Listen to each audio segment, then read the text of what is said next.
दीर्घकाळ बसून राहणारे जी पब्लिक आहे किंवा ऑफिस वर्कर जे आहे त्यांचं बराच वेळ बसणं होतं. त्यामुळे त्याच्यामध्ये आजाराचं प्रमाण जास्त असतं का? किंवा योग्य आहार काय किंवा लाईफस्टाईल मॉडिफिकेशन काय आहेत का याच्यामध्ये?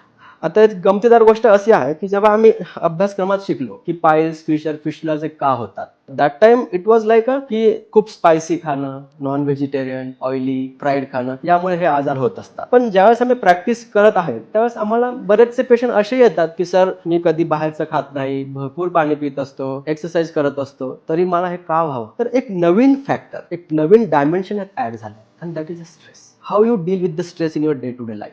जे लोक बसून राहतात तर त्यांच्या आयुष्यात बसून राहिल्यामुळे हा आजार होत नसावा. त्यांचे बसून राहण्यामध्ये स्ट्रेस एक कारण आहे. सेडेंटरी लाईफ, एकसारखं बसणं, ऍक्टिव्हिटीचा अभाव, त्याच प्रकारे तसा माइंडसेट असणं. है ना? तर हे जे माइंडसेट आपण बांधला जातो, एकसारखं बसून राहिल्यामुळे जेवणाची वेळ फिक्स नाही, रात्री झोपण्याची वेळ फिक्स नाही, मोबाईल टाइम खूप जास्त असतो. त्यातल्या त्यात काही असे पेशंट्स असतात आमचे की जे वॉशरूमला सुद्धा मोबाईल घेऊन जातात. That is not really good for health. तर असे हे लाईफस्टाईल, असा हा माइंडसेट, असा हा स्ट्रेस, सो लक्षात घ्या की एका डायमेन्शनने होत नाही. मल्टिपल डायमेन्शन ज्यावेळेस एकत्र येतात आणि हे परत परत जर होत राहिलं तर डेफिनेटली हे आजार